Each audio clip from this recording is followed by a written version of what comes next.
Welcome to another edition of Rivals. Oh, have we got a good one today?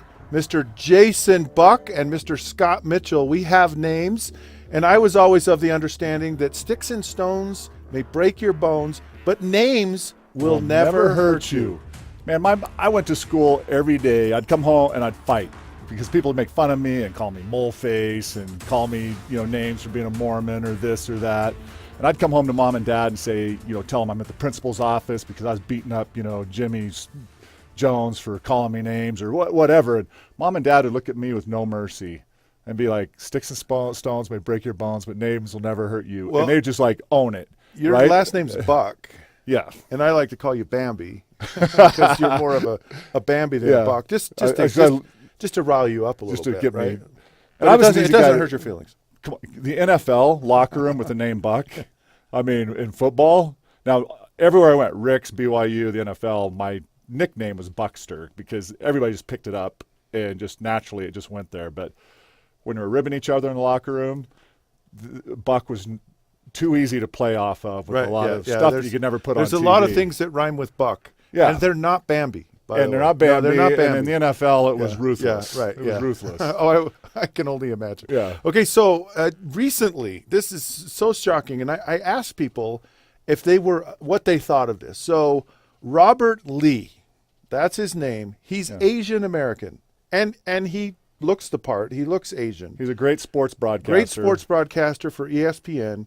Was pulled from his game with UVA, University of Virginia, in Charlottesville with all that's happened there.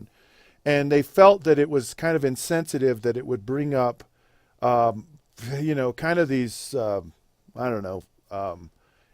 Past feelings, or it may continue to incite things. Because it sounds like somebody else's name. Right. I put it out there, and I did not have one person that said, we agree with ESPN. We think it's a great idea.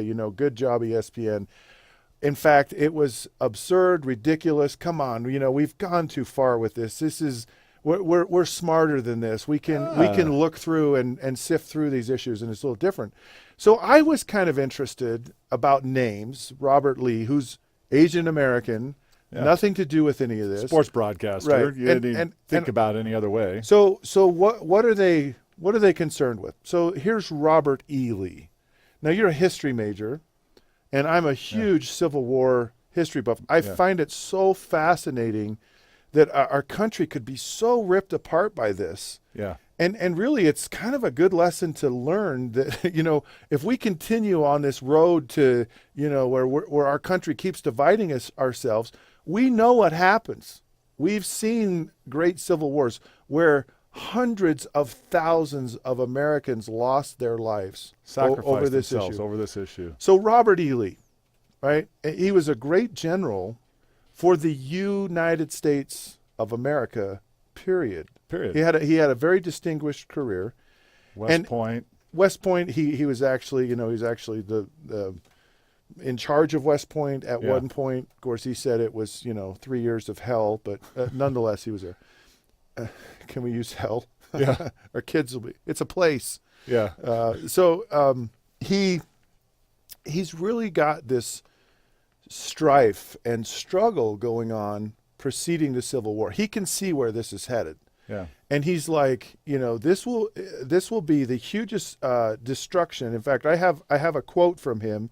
He said, "As an American citizen, I take great pride in my country, her prosperity and institutions, and would defend any state if her rights were invaded, but I cannot anticipate no greater calamity for the country than a dissolution of the Union." So he didn't want the Union to go apart. It would be an accumulation of all the evils we complain of, and I am willing to sacrifice everything but my honor for the preservation of the Union. I hope, therefore, that all constitutional means will be exhausted before there is a resort to force. Secession is nothing but revolution. So he was very torn. Yeah. And I can't imagine what was happening back in that time. And I'm not here to defend Robert E. Lee. I'm just here to say that there was a lot more going on with people there. That it wasn't just, we're not against people. And he even goes on to say, he says this, he turned down a position as a very significant military position to defend Washington, D.C. And he said, look, I look upon secession as anarchy. If I owned the 4 millions of slaves in the South, I would sacrifice them all to the Union. But how can I draw my sword upon my Virginia, my native state? So he was torn about his home, his state, his family, and this was a very difficult thing for him. So I don't think the issue back in the day was as simple as maybe we look at it today. And there's a lot of things. No, you got to put yourself in their shoes if you can possibly do it. Yeah. So here we have these names, right? And Robert E. Lee had a distinguished career as an American soldier. He was torn about the Civil War. He was torn about slavery.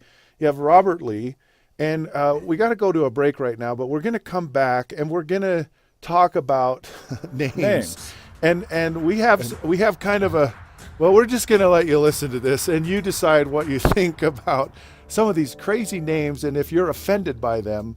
Well, we have to go to a break right now. You're listening to Rivals with Jason Buck and Scott Mitchell. We'll be right back.